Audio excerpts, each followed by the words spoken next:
মন ভাঙ্গা গানে কাঁদিয়ে চলে গেলেন মুক্তিযোদ্ধা গীতিকার ও সুরকার আহমেদ ইমতিয়াজ বুলবুল। সাংস্কৃতিক অঙ্গনের শোক, আজ শহীদ মিনারের সর্বস্তরের শ্রদ্ধা। আজ বসছে পদ্মা সেতুর ৬ নম্বর স্প্যান, দৃশ্যমান হচ্ছে সেতুর ১ কিলোমিটার অংশ। বাড়বে কাজের গতি, আশা প্রকল্প সংশ্লিষ্টদের। সময় সংবাদে দুর্নীতির খবর প্রচারের পর ঢাকা বরিশাল নৌ রুটের মেয়ারচর চ্যানেল আরও ৩৮ মিটার ড্রেজিংয়ের সিদ্ধান্ত। চ্যানেল পরিদর্শনে প্রতিনিধি দল। ৮ বা ৯ মার্চ উপজেলা নির্বাচনের প্রথম ধাপের ভোট গ্রহণ, জানালেন ইসি সচিব। কিশোরগঞ্জ ১ আসনে পুনরায় ভোট ২৮ ফেব্রুয়ারি। এবং চট্টগ্রামে ধুলাবালিতে চরম দুর্ভোগে নগরবাসী, বাড়ছে স্বাস্থ্য ঝুঁকি, ব্যবস্থাপনায় ব্যর্থতার দায় এড়াতে ব্যস্ত সিটি কর্পোরেশন।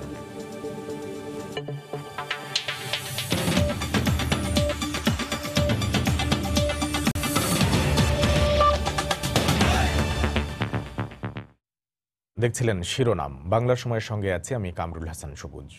দীর্ঘ ৬ মাস পর আজ বসছে স্বপ্নের পদ্মা সেতুর ষষ্ঠ স্প্যান। আগের ৫টির সঙ্গেই জাজিরা প্রান্তে বসানো হবে এটি। স্প্যানটি মাওয়ার ইয়ার্ড থেকে গতকাল সকালে রওনা হয়ে বিকেলে জাজিরা প্রান্তের নির্ধারিত পিলারের কাছে পৌঁছায়। এটি বসানো হলে একসঙ্গে দৃশ্যমান হবে প্রায় ১ কিলোমিটার সেতু। সবকিছু প্রস্তুত থাকলেও শুকনো মৌসুমে নদীর নাব্য সংকটের কারণে স্প্যান বসাতে সময় লাগছে বলে জানিয়েছেন প্রকল্প পরিচালক। সাইফুল ইসলামের ছবিতে রিপোর্ট করেছেন এহসান জুয়েল। নদীর জাজিরা প্রান্তে আগের ৫টি স্প্যান মিলে বর্তমানে দৃশ্যমান ৭৫০ মিটার পদ্মা সেতু। কাজ শুরুর পর ২০১৭ সালের ৩০ সেপ্টেম্বর নদীতে ৩৭ এবং ৩৮ নম্বর পিলারে বসানো হয়েছিল প্রথম স্প্যান। এরপর ক্রমান্বয়ে জাজিরা প্রান্তের দিকে এগিয়ে গত বছরের জুন মাসে সবশেষ ৪২ নম্বর পিলারে পঞ্চম স্প্যানটি বসানোর মধ্য দিয়ে পাড়ের সাথে সংযোগ ঘটে পদ্মা সেতুর। ফলে ৬টি পিলার মিলে একটি মডিউলের কাজ পুরো শেষ হয়। প্রথম স্প্যানটির সাথে এখন ৩৬ ও ৩৭ নম্বর পিলারের মধ্যে বসানো হবে ষষ্ঠ স্প্যান। এ দুটো পিলারে যে স্প্যানটি বসবে মাসখানেক আগে থেকেই ধূসর রং করা শেষে সেটি অপেক্ষমান রাখা হয় মাওয়া ইয়ার্ডের বাইরে। মঙ্গলবার সকালে শুরু হয় এটিকে প্রায় ৫ কিলোমিটার দূরের জাজিরা প্রান্তে নির্ধারিত পিলারের কাছে নিয়ে যাওয়ার কাজ। প্রায় ৩,০০০ মেট্রিক টন ওজনের ১৫০ মিটার দৈর্ঘ্যের স্প্যানটি পরিবহন করছে ৩৬০০ মেট্রিক টন ওজন বহনে সক্ষম বিশ্বের সর্বাধুনিক ক্রেন। নদীতে পলি জমে তলদেশের গভীরতা কমে যাওয়ায় ড্রেজিং করে নদীর গভীরতা বাড়াতে হয়েছে বলে স্প্যান বসানোর এই বিলম্ব বলছেন সংশ্লিষ্টরা। ড্রেজিং এর জন্য আমাদের সমস্যা হচ্ছে, এত বেশি পলি পড়ে গেছে, আমাদের যে চ্যানেলটা আমরা তৈরি করছিলাম অ্যালং দা আমাদের অ্যালাইনমেন্ট সেটা ভরে গেছে। প্রায় ৪ মিলিয়ন কিউবিক মিটার অতিরিক্ত মাটি এবার বসছে। আমরা এখন ছোট বড় 15টা ড্রেজার লাগিয়েছি। ড্রেজারটা আছে খুবই পাওয়ারফুল ড্রেজার, হাই ভলিউম ড্রেজিংয়ের জন্য এবং কম্পিউটার কন্ট্রোল। একবার যদি আমি সেকশন বলে দিই যে এটা ড্রেস করতেই থাকবে, বলে আসতেছে যে আরও সফিস্টিকেটেড ড্রেজার, যেটা এত পাওয়ারফুল দরকার নাই, কিন্তু একটু আস্তে আস্তে কাটতে হবে। এখন পর্যন্ত মূল সেতুর কাজে অগ্রগতি হয়েছে ৬৩ ভাগ। সেতুতে ষষ্ঠ স্প্যান যোগ হলে সেখানে আরও এক ধাপ অগ্রগতি হবে। দীর্ঘ ৬ মাসের অপেক্ষার অবসান হচ্ছে। জাজিরা প্রান্তে আগের ৫টি স্প্যানের সঙ্গে মাওয়া প্রান্তের দিকে এগিয়ে বসানো হবে এই স্প্যানটি।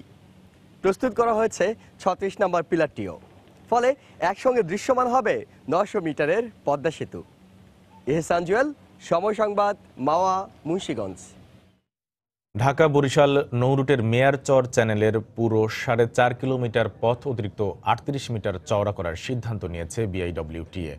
রুটটির ড্রেজিংয়ের দুর্নীতি নিয়ে সময় সংবাদে খবর প্রচারের পর সরেজমিনে পরিদর্শন শেষে গতকালের সিদ্ধান্ত নেয় সংস্থাটি। ড্রেজিং চলাকালে মেয়ারচর রুটটি বন্ধ থাকবে। বরিশাল থেকে মাহমুদ রাকিবের রিপোর্ট, ছবি তুলেছেন মাহমুদুন নবী। ঢাকা বরিশাল নৌপথের মেয়ারচর চ্যানেলের ড্রেজিংয়ের দুর্নীতির কারণে নাব্য সংকটের সমাধান না হওয়া নিয়ে সময় সংবাদে খবর প্রচারের পর মঙ্গলবার সকালে সরেজমিন পরিদর্শনে আসেন বিআইডব্লিউটিএর প্রতিনিধি দল। বরিশাল বন্দর থেকে তাদের সঙ্গে প্রায় ৪০ কিলোমিটার দূরে ওই চ্যানেলে যায় সময় সংবাদও। ড্রেজিংও করলো, সরকারের টাকাও গেল, কিন্তু আমরা সুফল পাইলাম না। ভবিষ্যতে এই চ্যানেল বন্ধ হয়ে যায়, বরিশাল দক্ষিণ মল কোনো জাহাজে চলাচল করবে না, সেই পরিস্থিতি এখন হয়ে গেছে। মেয়ারচর চ্যানেলে ঢুকতেই চোখে পড়ে নাব্য সংকটের কারণে একটি মালবাহী নৌযান বাঁশ দিয়ে নদীর গভীরতা মেপে সামনের দিকে এগিয়ে যাওয়ার চেষ্টা করছে।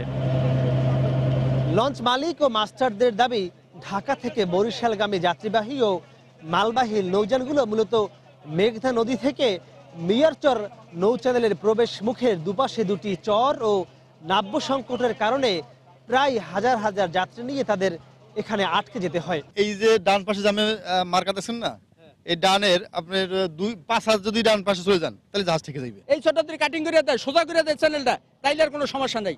এর কিছু সময় পর পরিদর্শনে আসা প্রতিনিধি দলের সামনেই নাব্য সংকটের কারণে মিয়ারচর নৌরুটের মূল চ্যানেলে আটকে যায় একটি বাল্কহেড। এ সময় চওড়া ও গভীরতা নিয়ে লঞ্চ মাস্টারদের সঙ্গে বিতর্কে জড়ায় রুটটির দায়িত্বে থাকা প্রকল্পের কর্মকর্তারা।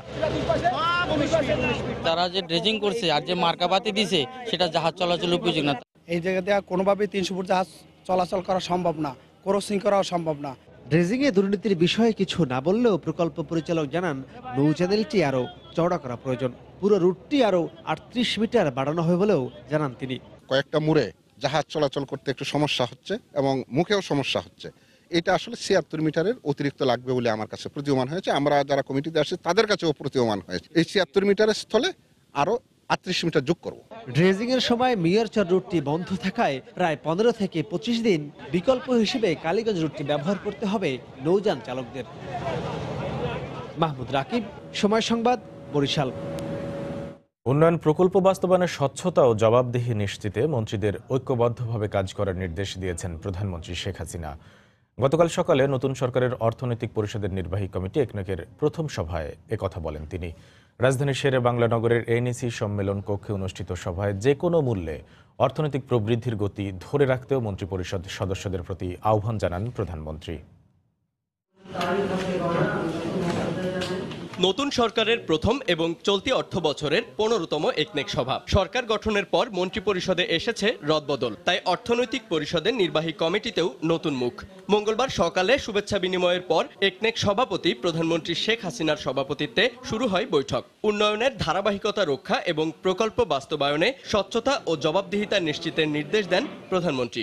গত সরকারের শেষ সময়ে অনেকগুলি প্রকল্প আমরা খুব দ্রুত পাশ করে গেছি। আমি চাই যে প্রকল্পগুলি আমরা গ্রহণ করেছি সেগুলি দ্রুত বাস্তবায়ন শুরু করা এবং সেটাতে যথাযথভাবে হয়, সেটার উপর নজরদারিটাও বাড়াতে হবে। কারণ যত বেশি নজরদারি বাড়বে, কাজের গতি এবং কাজের মান তত বেশি ভালো হবে। আর সেই সাথে সাথে আগামী দিনের জন্য আমরা যে আবার যে 5 বছরের জন্য নির্বাচিত হয়ে আমরা ক্ষমতা আসলাম, সরকার গঠন করলাম এবং এর আপনারা নিশ্চয়ই দেখছেন একটা মন্ত্রিপরিষদ একটু নতুনভাবে ঢেলে সাজিয়েছি। কাজেই আমরা চাই যে আমাদের যে লক্ষ্যটা, সেই লক্ষ্যটা যদি আমরা অর্জন করতে পারি। বৈঠকে অনুমোদনের জন্য আলোচনার টেবিলে 9টি প্রকল্প আনে পরিকল্পনা কমিশন। প্রায় 3 ঘন্টা আলোচনার পর চূড়ান্তভাবে কমিটি 8টি প্রকল্পের অনুমোদন দেয়। এ সময় যে কোনো প্রকল্প বাস্তবায়নে সর্বোচ্চ মান নিশ্চিতে কড়া নজরদারি রাখতেও পরিকল্পনা কমিশনকে নির্দেশ দেন একনেক সভাপতি। আমাদের প্রবৃদ্ধি আমরা 7.86 ভাগে উন্নীত করতে পেরেছি, এটা আমাদের ধরে রাখতে হবে এবং সামনে আরও এগিয়ে যেতে হবে।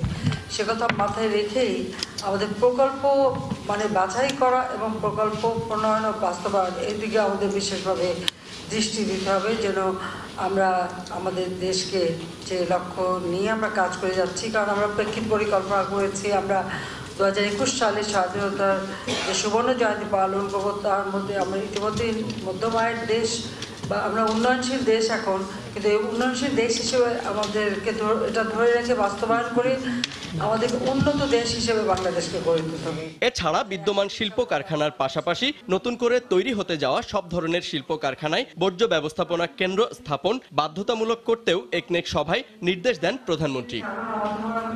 জুবাইর ফয়সাল, সময় সংবাদ, ঢাকা। চলতি অর্থবছরের প্রথম 6 মাসে বার্ষিক উন্নয়ন কর্মসূচির 27.45% বাস্তবায়ন হয়েছে। নির্বাচনের কারণে বাস্তবায়নের হার কিছুটা কম বলে জানান পরিকল্পনা মন্ত্রী এম এ মান্নান। গতকাল সকালে রাজধানীর শেরে বাংলা নগরের এনইসি সম্মেলন কক্ষে একনেক সভা শেষে একথা বলেন তিনি। সভায় অনুমোদিত প্রকল্পগুলোর মধ্যে রয়েছে যাত্রাবাড়ি ডেমরা মহাসড়ক 4 লেনে উন্নীতকরণ, পিপিআর রোগ নির্মূল ও ক্ষুধা রোগ নিয়ন্ত্রণ, দারিদ্র্য বিমোচনে পুষ্টি সমৃদ্ধ শস্য উৎপাদন ও বাজারজাতকরণ, 6টি টেক্সটাইল ভোকেশনাল ইনস্টিটিউট স্থাপন, গোপালগঞ্জ বিসিক শিল্পনগরী সম্প্রসারণ প্রকল্প।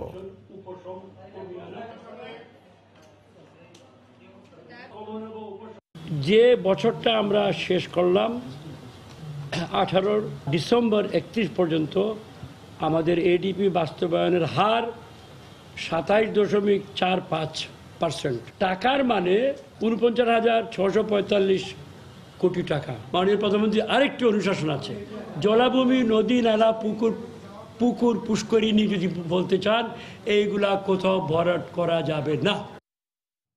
বাংলার সময়ে আরও থাকছে। ফেনীতে পরিত্যক্ত বাড়িতে বৃদ্ধা মাকে ফেলে রাখার অভিযোগ, অসুস্থ অবস্থায় উদ্ধার করে হাসপাতালে ভর্তি করল পুলিশ।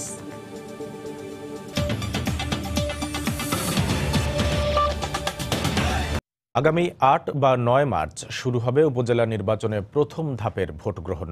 গতকাল নির্বাচন কমিশনে সচিবালয়ে বৈঠকে এ সিদ্ধান্ত নেওয়া হয়। আওয়ামী লীগের সাবেক সাধারণ সম্পাদক সৈয়দ আশরাফুল ইসলামের মৃত্যুতে কিশোরগঞ্জ 1 আসনে 28 ফেব্রুয়ারি পুনরায় ভোট গ্রহণ অনুষ্ঠিত হবে। একই দিন ঢাকা উত্তর সিটি কর্পোরেশনের মেয়র পদে উপনির্বাচনের ভোট গ্রহণ অনুষ্ঠিত হবে। এদিকে উপজেলা নির্বাচনে বিএনপি অংশ নেবে কি না এমন প্রশ্নে ইসি সচিব জানান, স্থানীয় নির্বাচনে কে আসবে কে আসবে না সেটা নির্বাচন কমিশনের দেখার বিষয় নয়। আনিসুল হকের মৃত্যুতে ঢাকা উত্তর সিটি কর্পোরেশনের মেয়রের পদটি শূন্য হয় 2017 সালের 30 নভেম্বর। গত বছরের 9 জানুয়ারি এ পদে উপনির্বাচনের তফসিল ঘোষণা করে নির্বাচন কমিশন। সঙ্গে জুড়ে দেওয়া হয় 2 সিটির নবগঠিত 36টি ওয়ার্ডের কাউন্সিলর পদের নির্বাচন। কিন্তু সীমানা জটিলতায় 1 বছর ধরে আটকে থাকে এসব নির্বাচন। সম্প্রতি সব জট খুলে দিয়ে কমিশনকে নির্বাচনের আয়োজন করতে নির্দেশ দেন উচ্চ আদালত। মঙ্গলবার এ নিয়ে অনুষ্ঠিত নির্বাচন কমিশনের বৈঠকে সিদ্ধান্ত হয় 28 ফেব্রুয়ারি অনুষ্ঠিত হবে উত্তর সিটির মেয়র পদ এবং নতুন 36টি ওয়ার্ডের কাউন্সিলর পদের নির্বাচন। মনোনয়নপত্র দাখিলের শেষ তারিখ 30 জানুয়ারি, মনোনয়নপত্র বাছাইয়ের তারিখ 2 ফেব্রুয়ারি আর প্রার্থিতা প্রত্যাহারের শেষ তারিখ 9 ফেব্রুয়ারি শনিবার, ভোট গ্রহণের তারিখ 28 ফেব্রুয়ারি বৃহস্পতিবার। এদিকে প্রথম ধাপে 8 বা 9 মার্চ শুরু হয়ে দ্বিতীয় ধাপে উপজেলা নির্বাচন হবে 18 মার্চ, তৃতীয় ধাপে 24 মার্চ, চতুর্থ ধাপে 31 মার্চ এবং পঞ্চম ধাপ অনুষ্ঠিত হবে রমজান মাসের পরে। 5টি ধাপে উপজেলা পরিষদ নির্বাচন অনুষ্ঠিত হবে এবং এটা প্রথম ধাপে 8 অথবা 9 মার্চ। আওয়ামী লীগ নেতা সৈয়দ আশরাফের মৃত্যুতে কিশোরগঞ্জ 1 আসনেও 28 ফেব্রুয়ারি পুনরায় ভোট গ্রহণ অনুষ্ঠিত হবে বলে জানান ইসি সচিব। বিলাত হোসাইন, সময় সংবাদ, ঢাকা। উপজেলা নির্বাচনে যাওয়া না যাওয়া বিএনপির একান্ত সিদ্ধান্ত বলে মন্তব্য করেছেন আওয়ামী লীগের সাধারণ সম্পাদক ওবায়দুল কাদের। গতকাল দুপুরে রাজধানীর মতিঝিলে সাংবাদিকদের একথা বলেন তিনি। সংসদ নির্বাচনে পরাজয়ের পর বিএনপি মহাসচিব মির্জা ফখরুল ইসলাম আলমগীর প্রলাপ বকছেন বলেও মন্তব্য করেন তিনি। বিএনপি মহাসচিবের মুখে শোচনীয় ব্যর্থতার প্রলাপ। এই সরকারের আমলে এমনও হয়েছে যে পাঁচটি সিটি কর্পোরেশন নির্বাচনে বিএনপি জয়লাভ করেছিল।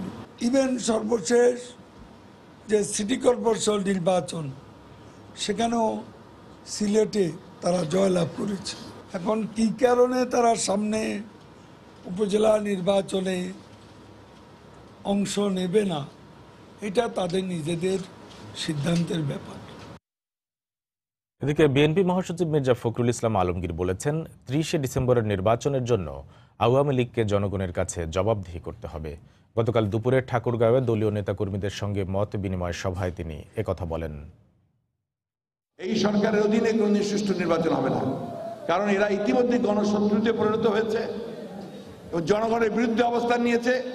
তারা কোনোদিনই জনগণের মতামতকে প্রাধান্য দেবে না। যারা আজকে আমার গণতন্ত্রকে লুট করে নিয়েছে, ভোটের অধিকারকে লুট করে নিয়েছে, আমার মা বোনের ইজ্জতকে নষ্ট করেছে, আমার ভাইদেরকে মিথ্যা মামলা দিয়ে কারাগারে পাঠিয়েছে, তাদেরকে ক্ষমা করা যাবে না। দেশের সমস্ত মানুষকে নিয়ে আমরা একযোগে এই দাবিতে সোচ্চার হই এবং বাধ্য করি এদেরকে যে একটি নিরপেক্ষ সরকারের অধীনে নির্বাচন দিয়ে জনগণের পার্লামেন্ট, জনগণের সরকার প্রতিষ্ঠা করার জন্য। হবিগঞ্জের 9টি উপজেলায় বইতে শুরু করেছে উপজেলা নির্বাচনের হাওয়া। প্রতিটি উপজেলার গ্রাম ও হাটবাজারে চলছে নির্বাচন নিয়ে আলোচনা। এলাকার শিক্ষা, স্বাস্থ্য, কৃষি ও যোগাযোগ, শিল্প কারখানা, নারীর ক্ষমতায়ন ও সুশাসন প্রতিষ্ঠার পাশাপাশি মাদক ও সন্ত্রাস নির্মূলে যিনি কাজ করবেন তার পক্ষেই রায় দিতে চান ভোটাররা। একজন দক্ষ, সৎ, নিষ্ঠাবান ব্যক্তি আমরা চাই। হবিগঞ্জ শিল্পাঞ্চলে 20,000-এর মতো নারী শ্রমিক কাজ করছেন, যারা সঠিক নিরাপত্তা পাচ্ছেন না, প্রায়ই সহিংসতার শিকার হচ্ছেন। আমরা আশা করব ভবিষ্যতে যিনি নির্বাচিত হয়ে আসেন তিনি ওদের নিরাপত্তার সঠিক ব্যবস্থা করবেন। জীবনের প্রথম ভোটটি এমন একজন চেয়ারম্যানকে দিতে চাই যিনি মাদক, সন্ত্রাস এবং দুর্নীতির বিরুদ্ধে কাজ করবেন। এমন একজন উপজেলা চেয়ারম্যান নির্বাচিত হবেন যিনি শিক্ষা এবং স্বাস্থ্যের ক্ষেত্রে বিশেষ অবদান রাখতে পারেন। আমরা কৃষকেরা লাগে যারা কাজ করব তারে আমরা আগামীতে ভোট দেব। যিনি শায়েস্তাগঞ্জ শিল্পাঞ্চলের শ্রমিকদের নিরাপত্তা এবং পরিবেশ উন্নয়নে অগ্রণী ভূমিকা পালন করবেন। হবিগঞ্জ সদর উপজেলায় বিগত 5 বছরে বরাদ্দ ক্ষেত্রে অনেকটা পিছনে। আমরা এমন একজন চেয়ারম্যান চাই যিনি বরাদ্দ বাড়াতে পারেন এবং শতভাগ কাজ করতে পারেন। নির্বাচনে এমন একজন চেয়ারম্যান চাই যাতে মালি মহদ্দমার থেকে আমরা রেহাই পাই, আমরা গরিবের দরদ বুঝে। শীত মৌসুমের শুষ্ক আবহাওয়া ও উন্নয়ন কাজের কারণে ধুলাবালিতে বেহাল অবস্থা চট্টগ্রামবাসীর। অতিরিক্ত ধুলার কারণে রাস্তায় চলাচল করা নগরবাসীকে পড়তে হচ্ছে চরম দুর্ভোগে। পাশাপাশি বাড়ছে স্বাস্থ্য ঝুঁকিও। বিভিন্ন উন্নয়ন সংস্থার কাজের মধ্যে সমন্বয় না থাকাই মাত্রাতিরিক্ত ধুলাবালির অন্যতম কারণ বলে মনে করেন নগর পরিকল্পনাবিদ। বিস্তারিত জানাচ্ছেন পার্থপ্রতিম বিশ্বাস। শীতকাল আসার সাথে সাথে বন্দরনগরীর বেশিরভাগ সড়ক যেন ধুলার রাজ্যে পরিণত হয়েছে। একদিকে শুষ্ক আবহাওয়া, অন্যদিকে বিভিন্ন সংস্থার উন্নয়ন কাজ চলতে থাকায় যেন ধুলার নৈরাজ্যে পরিণত হয়েছে। অসহনীয় ধুলার কারণে নগরীর Agrabad access road, Barapol, Shah Amanat bridge এলাকা, কল্পলোক আবাসিক সহ প্রধান সড়কে রাস্তায় চলাচল করা মানুষকে পড়তে হচ্ছে চরম বিপাকে। ধুলা উঠতেছে, একটু পানি দিয়ে যে এগুলোকে একটা ব্যবস্থা নিবে সেটারও কোনো কারণ নজর নাই। শ্বাসকষ্ট বেড়ে যাচ্ছে মানুষের, ছোটো ছোটো বাচ্চারা স্কুল কলেজে যেতে একটা সমস্যা হয়ে যাচ্ছে। এখন এই কাজটা দীর্ঘদিন ধরে চলতেছে। বিভিন্ন উন্নয়ন সংস্থার কাজের মধ্যে সমন্বয় না থাকা ও নাগরিক স্বাস্থ্যের প্রতি উদাসীন থাকার কারণে নগর জুড়ে মাত্রাতিরিক্ত ধুলোবালি সৃষ্টি হচ্ছে বলে মনে করেন এ নগর পরিকল্পনাবিদ। সিটি কর্পোরেশনের যে মেকানিক্যাল কিছু ব্যবস্থা ছিল রাস্তা পরিষ্কারের, সেগুলো কিন্তু এখন আমরা দেখতে পাই না। ধুলোবালি ম্যানেজমেন্টের একটা বিষয় থাকে, বাস্তবে কিন্তু এটার কোনো কার্যকারিতা নাই। বিশেষজ্ঞ চিকিৎসকরা জানান, অতিরিক্ত ধুলাবালির কারণে যেমন মারাত্মক স্বাস্থ্য ঝুঁকিতে পড়ছে নগরবাসী, তেমনি শ্বাসকষ্ট, চর্মরোগ সহ নানা রোগে আক্রান্ত হওয়ার আশঙ্কা বাড়ছে। ফুসফুস থেকে এগুলো হার্টের মাধ্যমে ব্রেইন থেকে শুরু করে প্রত্যেকটা জায়গায় চলে যাচ্ছে। এগুলো মাইক্রো পার্টিকেল থাকে, এই পার্টিকেলগুলো অ্যাজমা করতে পারে। দীর্ঘদিনে যদি এরকম ঢুকতে থাকে তাহলে আলটিমেটলি কিন্তু ক্যান্সারের দিকে এটা টার্ন নেবে। উন্নয়ন কাজের সাথে যারা জড়িত তাদের পানি ছিটানোর জন্য বলা হয়েছে উল্লেখ করে অনেকটা দায় এড়ানোর চেষ্টা সিটি কর্পোরেশনের এই ঊর্ধ্বতন কর্মকর্তার। যে কনস্ট্রাকশন কাজগুলি হচ্ছে সেখানে আমরা সুইপিং মেশিন না, সেখানে আমরা যেটা বলেছি কন্ট্রাক্টরদেরকে বলেছি যে তোমরা পানি দিতে হবে। ধুলাবালির অসহনীয় যন্ত্রণা থেকে নগরবাসীকে রক্ষায় কয়েক বছর আগে পরিবেশ মন্ত্রণালয় থেকে সিটি কর্পোরেশনকে দেয়া হয়েছিল 2টি সুইপিং গাড়ি। বর্তমানে 2 কোটি টাকা দামের গাড়ি দুটি অকার্যকর বলে জানা যায়। পার্থপ্রতিম বিশ্বাস, সময় সংবাদ, চট্টগ্রাম। 300 থেকে 400 ফুট উপরে উঠে হাওয়ায় ভেসে যাওয়া, সমুদ্রের নৈসর্গিক সৌন্দর্য উপভোগ, এসবই এখন সম্ভব হচ্ছে পর্যটন শহর কক্সবাজারে।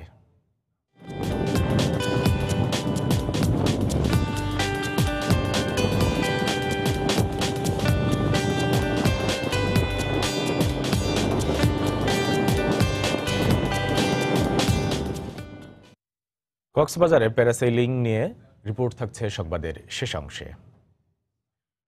পিরোজপুরের কচা নদীতে ডুবোচরে আটকা পড়ে টগরা চরখালি রুটের ফেরি চলাচল ব্যাহত হচ্ছে, এতে দুর্ভোগে পড়েছেন যানবাহনের চালক ও যাত্রীরা।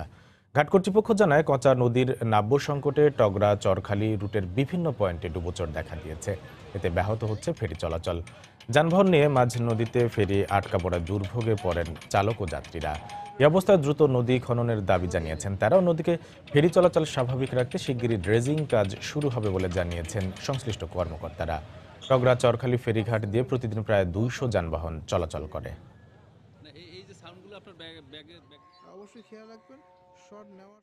প্রায় আতঙ্কিত থাকি ফেরিতে উঠলে, ডুবোচরে অনেক সময় ফেরি আটকে যায়, চরে ফেরি বাজে যায়, যাত্রী ভোগান্তি হয়, ফেরি আটকে থাকে ঘন্টার পর ঘন্টা।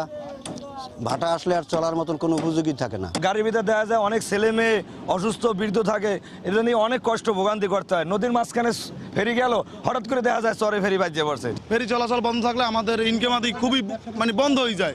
দোকানদার সবকিছুই এই ফেরির উপরে নির্ভর করে। কচা ফেরিঘাটের নাব্যতার সৃষ্টি অনেকদিন ধরেই আছে, এটা আমরা ঊর্ধ্বতন কর্তৃপক্ষকে জানানো হয়েছে, তারা যে ব্যবস্থা নেবে সেই ব্যবস্থা অনুযায়ী আমরা পরবর্তীতে ড্রেজিং বা যে পরামর্শ হবে সেই পরামর্শ অনুযায়ী কাজ করা হবে। বাংলার সময় আরও থাকছে।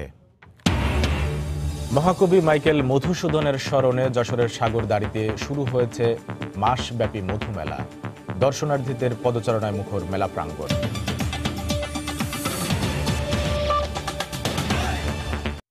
ফেনীতে ৮০ বছরের বৃদ্ধা মা থাকেন একটি বাড়ির পরিত্যক্ত কক্ষে। বিশেষ ক্যাডার উচ্চশিক্ষিত বৃত্তবান সন্তানরা থাকেন যার যার মতো। মায়ের দিকে নজর নেই কারোরই। একাকী বৃদ্ধাকে তাই মৃত ভেবে থানায় খবর দেন প্রতিবেশীরা। পরে পুলিশ এসে উদ্ধার করে হাসপাতালে ভর্তি করেন মৃদুলা সাহাকে। এমন অমানবিক ঘটনায় ব্যবস্থা নেওয়ার আশ্বাস দিয়েছেন পুলিশ সুপার। জুলহাস তালুকদারের তোলা ছবি ও আতিয়ার সজলের পাঠানো তথ্য নিয়ে রিপোর্ট। মুমূর্ষ অবস্থায় হাসপাতালের বিছানায় বৃদ্ধা মা। উচ্চশিক্ষিত ও বৃত্তবান সন্তানরা ব্যস্ত যার যার কাজ আর সংসার নিয়ে। মায়ের দেখাশোনার ফুরসত যেন নেই তাদের।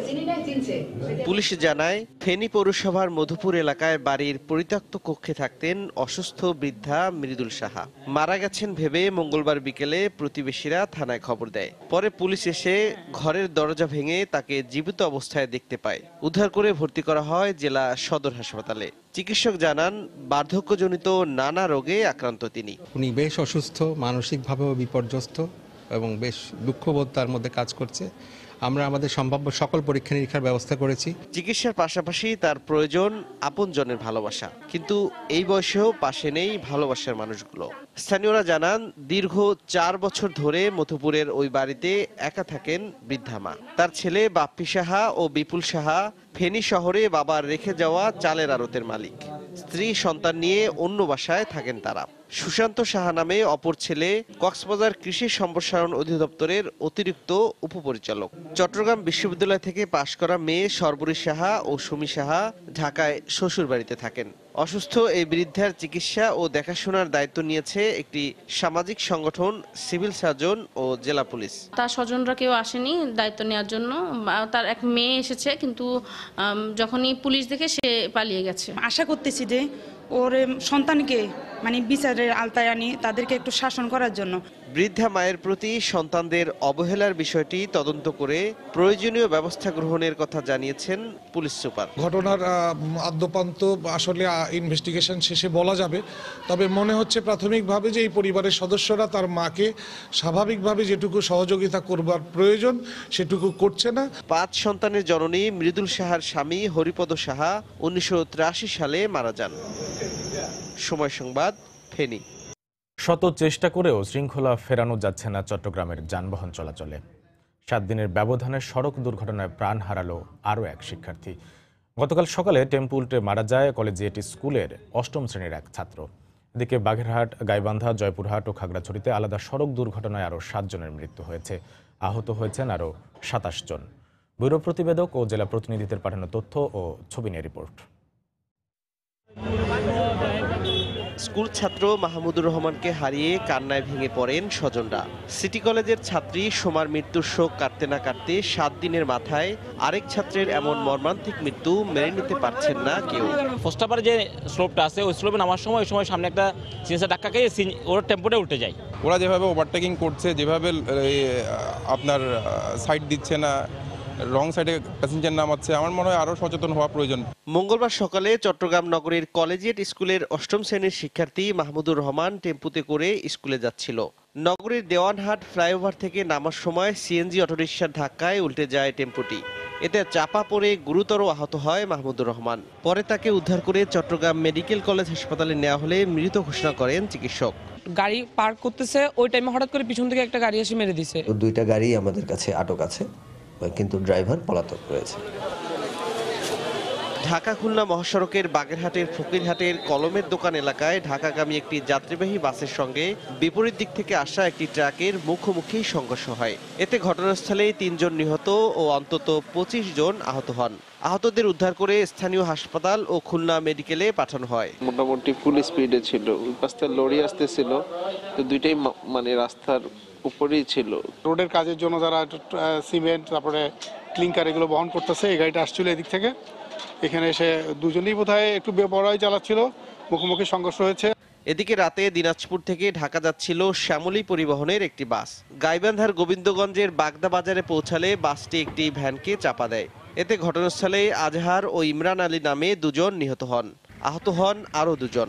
এ ঘটনায় বাস জব্দসহ চালক ও তার সহকারীকে আটক করেছে পুলিশ। এছাড়া জয়পুরহাট ও খাগড়াছড়িতে আলাদা সড়ক দুর্ঘটনায় দুজন নিহত ও 3 জন আহত হয়েছেন। তৌফিক মাহমুদ, সময় সংবাদ।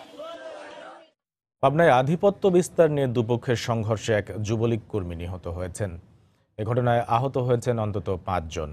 গতকাল দুপুরে সিএনজি স্ট্যান্ডে এ ঘটনা ঘটে। পুলিশ জানায়, দীর্ঘদিন ধরে আধিপত্য বিস্তার নিয়ে জেলা আওয়ামী লীগের প্রচার সম্পাদক হাজী শরীফ ও বঙ্গবন্ধু ফাউন্ডেশনের কেন্দ্রীয় কমিটির সাংগঠনিক সম্পাদক আব্দুল্লাহ আল মামুন গ্রুপের মধ্যে বিরোধ চলছিল। এরই জেরে গতকাল দুপুরে উভয় পক্ষের সমর্থকদের মধ্যে সংঘর্ষ হয়। প্রত্যক্ষদর্শীরা জানায়, এ সময় শরীফ গ্রুপের অরিনকে কুপিয়ে আহত করে প্রতিপক্ষের লোকজন। পরে তাকে উদ্ধার করে রাজশাহী মেডিকেলে নেয়ার পথে মৃত্যু হয় তার। এ ঘটনায় ভাঙচুর করা হয় অন্তত 10টি ব্যবসা প্রতিষ্ঠান। খবর পেয়ে পুলিশ ঘটনাস্থলে পৌঁছে পরিস্থিতি নিয়ন্ত্রণে আনে।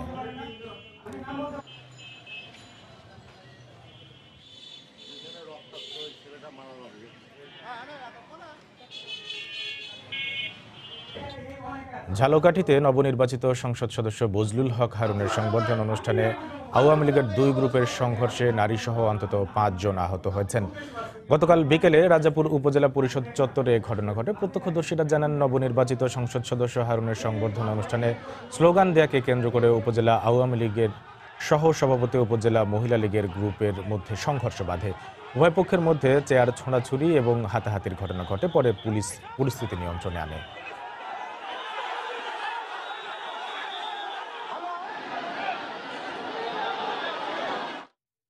কুষ্টিয়ায় নিখোঁজের 7 ঘন্টা পর এক শিশুর মরদেহ উদ্ধার করেছে পুলিশ। গতরাতে সদরের আলামপুর এলাকা থেকে লাশ উদ্ধার করা হয়। পুলিশ জানায়, দাসপাড়া গ্রামের মানিক দাসের একমাত্র মেয়ে 3 মাস বয়সী মুক্তাকে বাড়ির বারান্দায় রেখে পাশের বাড়িতে যান মা আল্লাদি। ফিরে এসে তাকে দেখতে না পেয়ে বিভিন্ন স্থানে খোঁজাখুঁজি শুরু করেন স্বজনরা। পরে থানায় খবর দিলে পুলিশ এসে বাড়ির পাশের তল্লাশি করে। পরে টিউবওয়েলের পাশ থেকে শিশুটির লাশ উদ্ধার করা হয়। জেলা সদর হাসপাতালে ময়নাতদন্ত শেষে এ ব্যাপারে আইনানুগ ব্যবস্থা নেওয়া হবে বলে জানায় পুলিশ।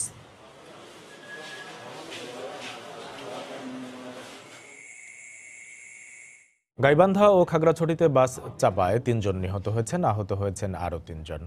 পুলিশ জানায়, গতরাত 9:30টার দিকে গোবিন্দগঞ্জের বাগদা বাজারে একটি ভ্যানকে পেছন থেকে চাপা দেয় যাত্রীবাহী বাস। এতে ঘটনাস্থলেই আজহার ও ইমরান আলী নামে 2 জন নিহত হন, আহত হন আরও 2 জন। এ ঘটনায় বাস জব্দ সহ চালক ও তার সহকারীকে আটক করেছে পুলিশ। এদিকে খাগড়াছড়ির মাটিরাঙ্গায় যাত্রীবাহী বাসের ধাক্কায় এক মোটরসাইকেল আরোহী নিহত হয়েছেন, আহত হয়েছেন মোটরসাইকেলের অপর আরোহী। গাইবান্ধায় 300 বছরের পুরানো একটি কোষ্টি পাথরের মূর্তি উদ্ধার করেছে এলাকাবাসী। পরে সেটি পুলিশে হস্তান্তর করা হয়। পুলিশ জানায়, সোমবার বদিয়াখালী ইউনিয়নের রামনাথের ভিটা গ্রামের আজগর আলীর ছেলে নদীতে গোসল করতে গিয়ে মূর্তিটি কুড়িয়ে পায়। পরে স্থানীয় ইউপি চেয়ারম্যানের কাছে তা তুলে দেওয়া হয়। গতকাল সকালে ইউপি চেয়ারম্যান সদর থানায় মূর্তিটি জমা দেয়। এটি 300 বছরের পুরনো বলে জানা গেছে। লক্ষ্মীপুরে ট্রাক ও সিএনজি অটোরিকশার সংঘর্ষে একই পরিবারের 5 জন সহ 7 জন নিহত হয়েছেন। ভোরে লক্ষ্মীপুর চৌমুহনী আঞ্চলিক সড়কে দুর্ঘটনা ঘটে। প্রত্যক্ষদর্শীরা জানান, চন্দ্রগঞ্জ থেকে সিএনজি অটোরিকশা করে সদর উপজেলায় যাচ্ছিলেন শাহ আলম ও তার পরিবার। পথে রতনপুর এলাকায় পৌঁছালে বিপরীত দিক থেকে আসা একটি ট্রাক চাপা দেয়। ঘটনাস্থলে একই পরিবারের 5 জন সহ 7 জনের মৃত্যু হয়। খবর পেয়ে ঘটনাস্থলে গিয়ে পুলিশ ও ফায়ার সার্ভিস উদ্ধার কাজ শুরু করে। লক্ষ্মীপুরে ট্রাক ও সিএনজি সংঘর্ষে একই পরিবারের 5 জন সহ 7 জনের মৃত্যু হয়েছে। এই মুহূর্তে সেখানকার সবশেষ খবর জানাতে ফোনে যোগ দিয়েছেন প্রতিনিধি মাহবুবুল ইসলাম ভুগিয়া।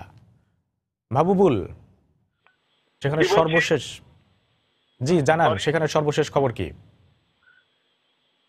হ্যাঁ, এখানে সর্বশেষ খবর হচ্ছে মানে গতরাত 2টার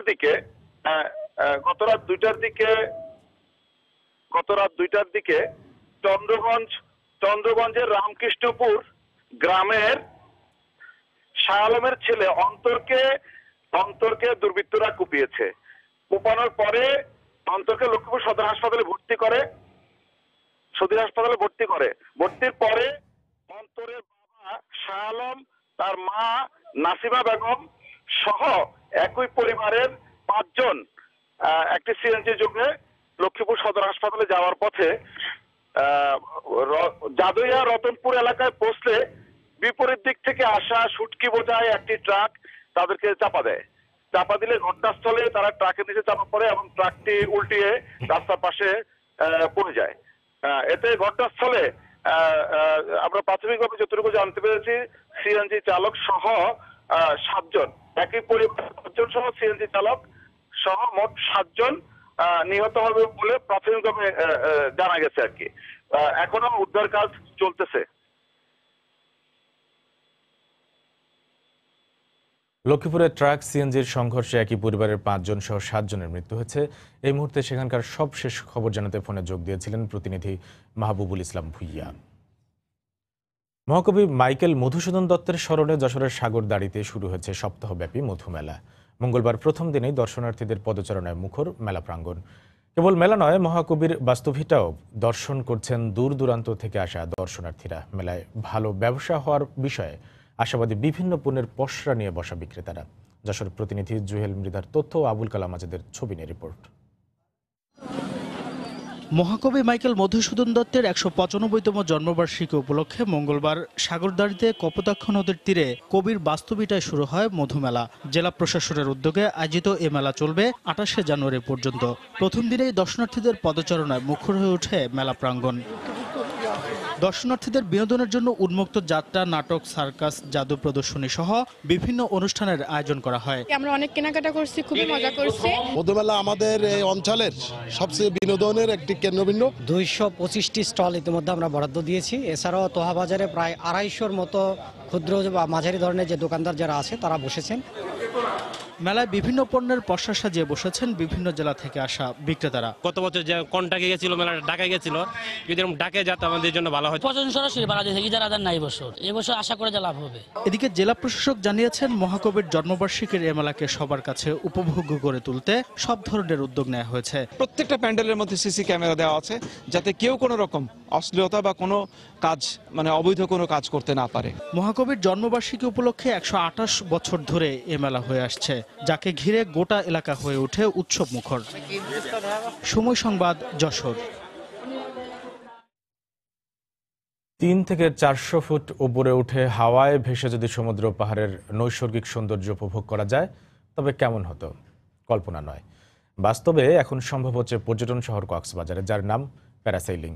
দিন দিন যা পর্যটকদের কাছে বেশ জনপ্রিয় হয়ে উঠছে। উদ্যোক্তারা বলছেন, সরকারি পৃষ্ঠপোষকতা পাওয়া গেলে প্যারাসেইলিং এর মাধ্যমে কক্সবাজারকে বিশ্বের কাছে আরও বেশি আকর্ষণীয় করে ধরা সম্ভব।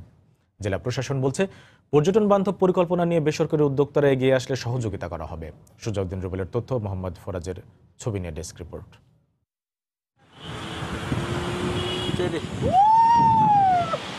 নিচে সমুদ্রের অথই নীল জলরাশি, আর উপরে আকাশের হাতছানি। এ নিয়ে রোমাঞ্চকর এক ভ্রমণ। স্পিড বোটের সাথে বেঁধে বিশেষ প্যারাসুটের সাহায্যে আকাশে ঘুরে বেড়ানোর নাম প্যারাসেইলিং। বিশ্বের বিভিন্ন দেশে সমুদ্র সৈকতে এটি দেখা গেলেও এখন কক্সবাজারেও পর্যটকদের জন্য বিনোদনের মাধ্যম হয়ে উঠেছে।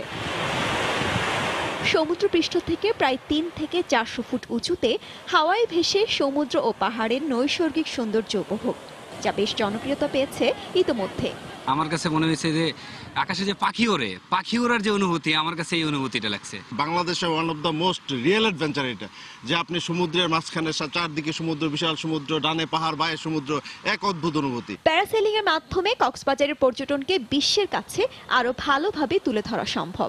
এজন্য সরকারি পৃষ্ঠপোষকতা দরকার বলে মনে করেন এই উদ্যোক্তা। এই প্যারাসেলিংকে সরকারের যদি আরো পৃষ্ঠপোষকতা থাকে, পৃষ্ঠপোষকতা দেয়, আমাদেরকে সাহায্য সহযোগিতা করে, এটা থেকে আমরা আরো উন্নত মান দিতে পারবো এবং বাংলাদেশে এই প্যারাসেলিং এর মাধ্যমে কক্সবাজারকে একটা বিশাল বড় একটা পরিচিতি ঘটানো সম্ভব হবে। জেলা প্রশাসক জানালেন, পর্যটন বান্ধব পরিকল্পনা নিয়ে বেসরকারি উদ্যোক্তারা এগিয়ে আসলে সহযোগিতা করা হবে। এই ধরনের যারা বিভিন্ন উদ্যোক্তা যারা এই আইডিয়াগুলো নিয়ে আসবে, পর্যটক বান্ধব যদি পরিকল্পনা তারা নিয়ে আসে, তো সেগুলোকে আমরা উৎসাহিত করব এবং আমরা প্যাট্রোনাইজ করব। আমরা আশা করি যে কক্সবাজারের পর্যটন শিল্প যে অবস্থায় গেছে, এটা আরো দিনে দিনে সমৃদ্ধ হবে। বেসরকারি সংস্থা স্যাটেলাইট ভিশন সি স্পোর্টসের উদ্যোগে কক্সবাজার সমুদ্র সৈকত থেকে 6 কিলোমিটার দূরে দরিয়ানগর ও হিমছড়ি সৈকতে অবস্থিত এই প্যারাসেলিং, যা করা যাবে সকাল 9টা থেকে সন্ধ্যা 6টা পর্যন্ত। সময় সংবাদ, কক্সবাজার। বাংলার সময়ের শীর্ষ সংবাদ জানিয়ে দিচ্ছি আরেকবার। লক্ষ্মীপুরে ট্রাক সিএনজি অটোরিকশা সংঘর্ষে 7 জন নিহত, 5 জনই একই পরিবারের সদস্য। মন ভাঙ্গা গানে কাঁদিয়ে চলে গেলেন মুক্তিযোদ্ধা গীতিকার ও সুরকার আহমেদ ইমতিয়াজ বুলবুল। সাংস্কৃতিক অঙ্গনের শোক, আজ শহীদ মিনারে সর্বস্তরের শ্রদ্ধা। আজ বসছে পদ্মা সেতুর 6 নম্বর স্প্যান, দৃশ্যমান হচ্ছে সেতুর 1 কিলোমিটার অংশ। বাড়বে কাজের গতি, আশা প্রকল্প সংশ্লিষ্টদের। সময় সংবাদে দুর্নীতির খবর প্রচারের পর ঢাকা বরিশাল নৌ রুটের মেয়ারচর চ্যানেল আরও 38 মিটার ড্রেজিংয়ের সিদ্ধান্ত। চ্যানেল পরিদর্শনে প্রতিনিধি দল। এবং চট্টগ্রামে ধুলাবালিতে চরম দুর্ভোগে নগরবাসী, বাড়ছে স্বাস্থ্য ঝুঁকি। ব্যবস্থাপনায় ব্যর্থতার দায় এড়াতে ব্যস্ত সিটি কর্পোরেশন। এই ছিল বাংলার সময়। যে কোনো খবর পেতে ভিজিট করুন সময়নিউজ.tv। আপনার মোবাইলে সময় সংবাদ দেখতে ও সকল খবর পেতে ডাউনলোড করুন সময় অ্যাপ। সঙ্গে থাকুন সময়ের।